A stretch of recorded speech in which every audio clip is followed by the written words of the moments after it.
ngibona kulusizi kakhulu olwenzakalayo esigabeni sethu sona lesi sePhumula East.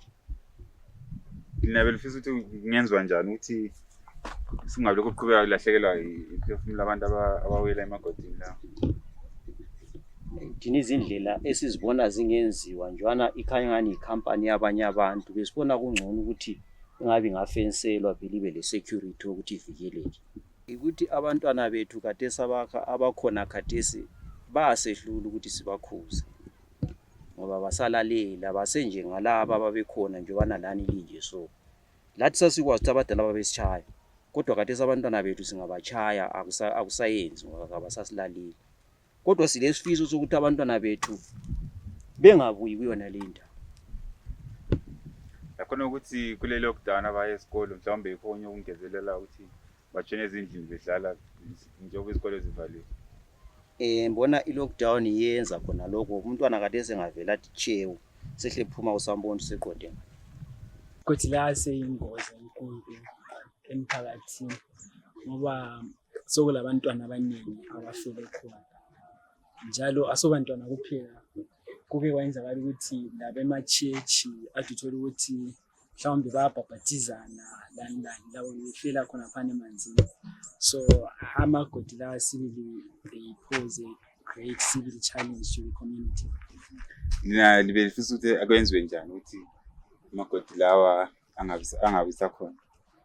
Nxa kusenzakala ukuthi avalwe ngavalwa nxa kungaba le-plan yokuthi abe yi-restricted area officially restricted kube le-fence to guard around them or anything of that nature kungaba ngcono. But siyabona ukuthi asiduzela lapha okule elensini zabantu bahamba besiyalima. Liyafisa ukuthi indawo yonke ihlivaliwe abantu bengabisalimela khona?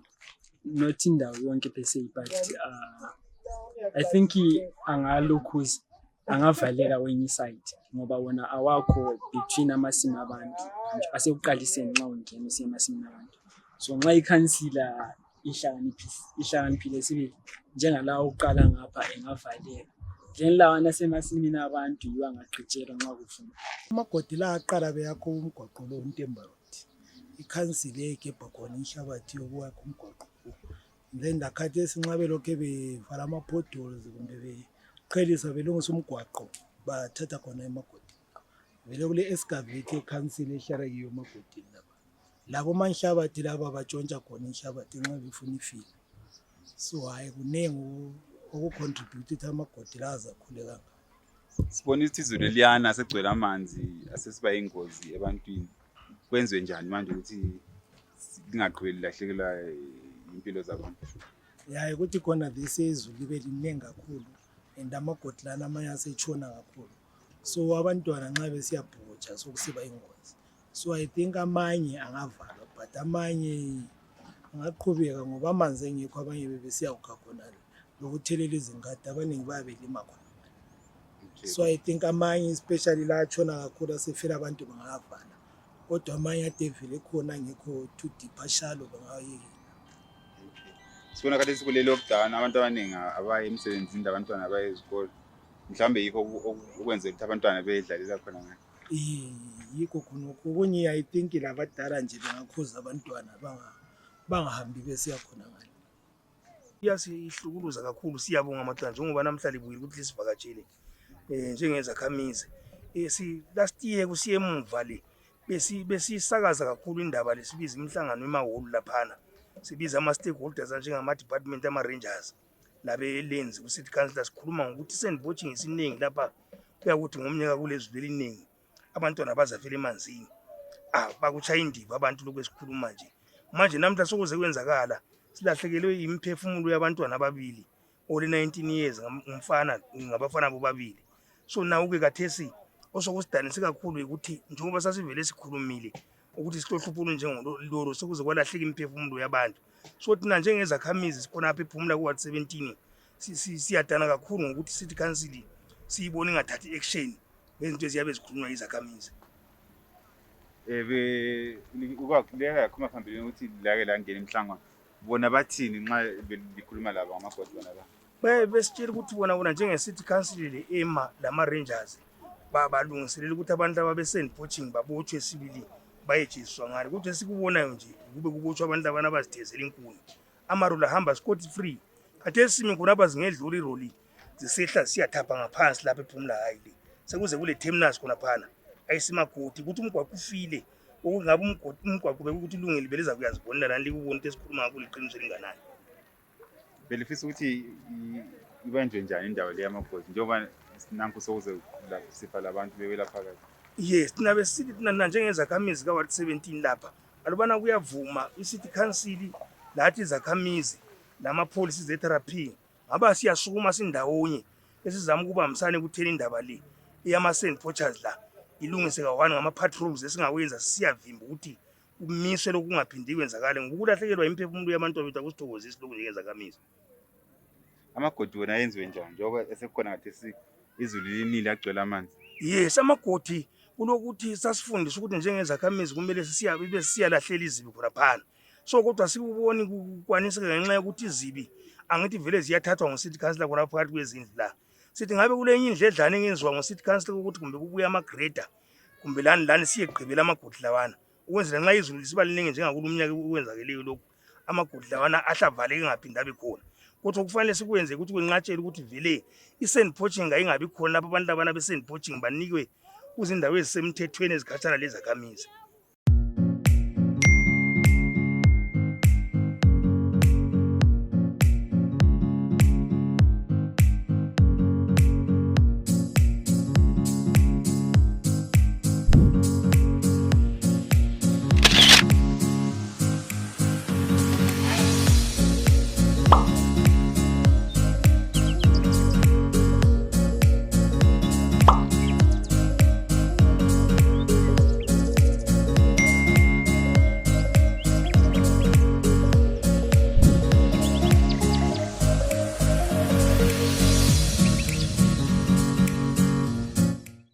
Hello and welcome to Asake Online. My name is Leslie Moyo. The name of the program is Fix My City, where we focus on service delivery issues affecting the city of Bulawayo as well as the rest of the Matabeleland region.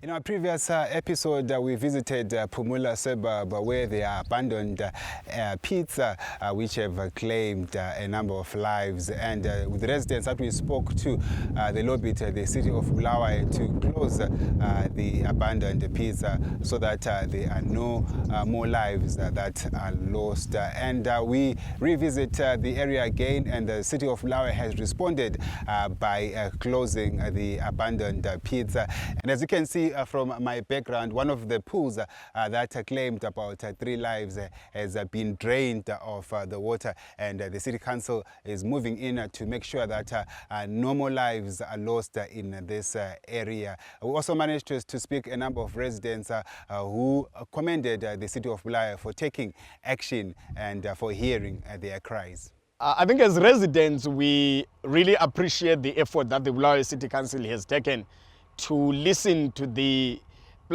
cries and the concerns of the residents and come here and close this pit, which had become a health and a human rights risk to many. If you check the Constitution of Zimbabwe, it says we have a right to an environment that does not harm our well-being. And this pit was already a harm to the well-being of humans. The most important thing is not is the human beings. The environment serves the human beings. So if the environment does not serve our rights, then it should be dealt with. It should be corrected because it's now an abnormality or it's now a concern to the people. So we really appreciate the efforts that they've done. Isn't this too late considering that there has been loss of lives? Yes, it's a little too late. That's the truth. But it's better done than never, because we are saying how many were we going to lose?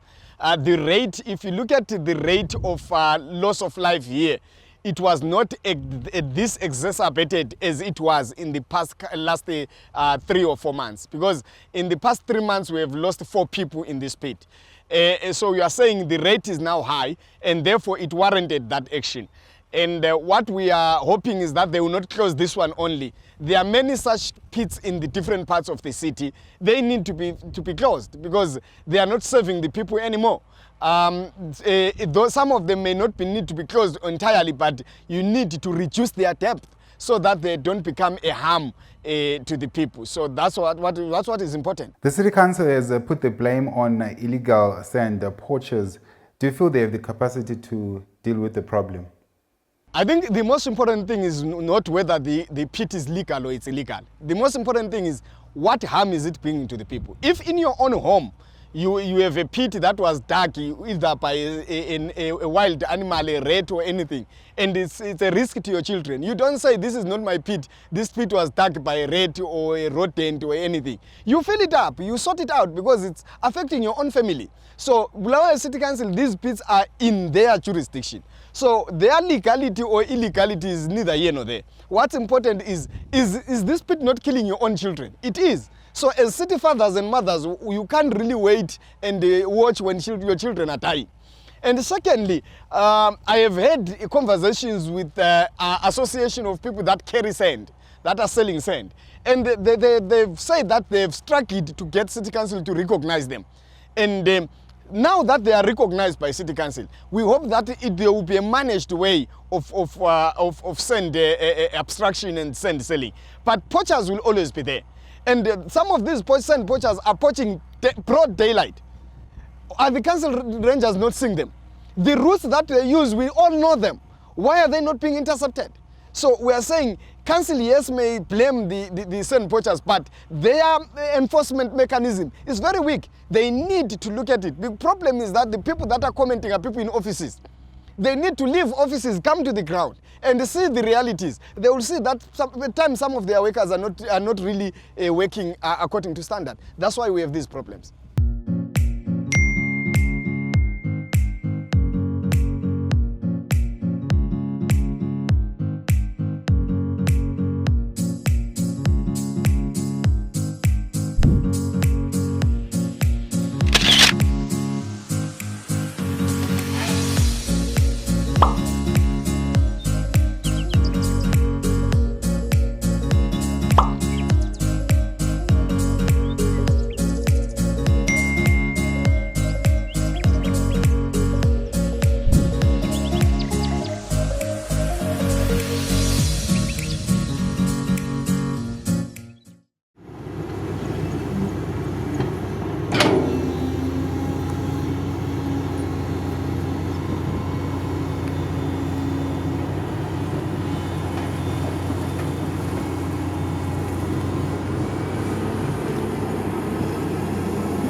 Njengezakhamizi iqiniso sizwa lathi sisiba relieved. Akulanto enhle njengokuthi uthi uhleze endlini ungethuki ukuthi umntwana kawumboni uye ngaphi ngoba into ebesenzakala lapha hayi iqiniso bekusiphatha kubi. Kuhle silathi siyabona ukuthi iCouncil ihle yathatha inyathela masinyane yenza lokho esikwenzile. Lathi siyakubongela khonokho njengezakhamizi. Sizakhululeka lathi ngoba sivele mele sihlale lathi sikhululekile. Ile yakhuluma ukuthi behlalele evalweni bese ihlala isikhathi iminyaka emingaki njalo bekusenzakala yini ukuthi inyaka ngeminyaka ukuthi kulo muntu efela lapha kumbe into eyenzakale enyangeni yona lethanda ukudlula kakhulu. Actually into le isile isikhathi isenzakala angisuze ngithi mina into eyenzakala umnyaka ngomnyaka. Kwesikhathi abantu bebengafa badlule 1 ngomnyaka into ebesiyitnessa lapha.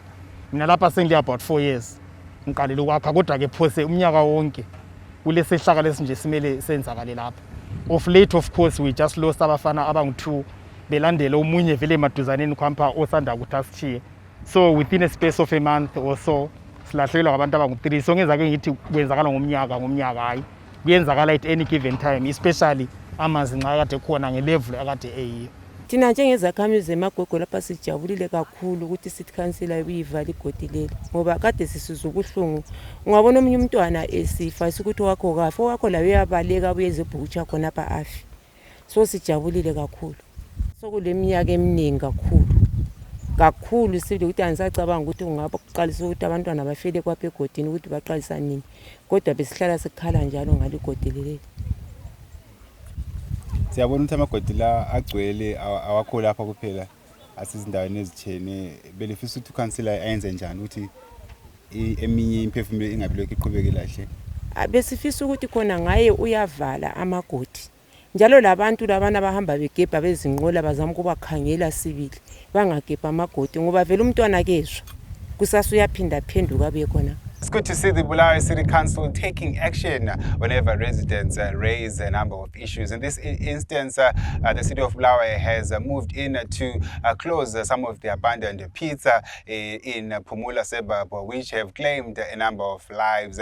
And it's good to see that the local authority is fixing some of the problems that arise within its jurisdiction. My name is Leslie Moore. Let's meet again in the next edition of Fix My City. You can also contribute to the program by sending in any service delivery issue that you encounter in your area of residence. It can be a broken street lamp, a portal, or a burst sewer pipe. You can do that by sending the details in the WhatsApp number that is below your screen. Let's meet again in the next edition of Fix My City.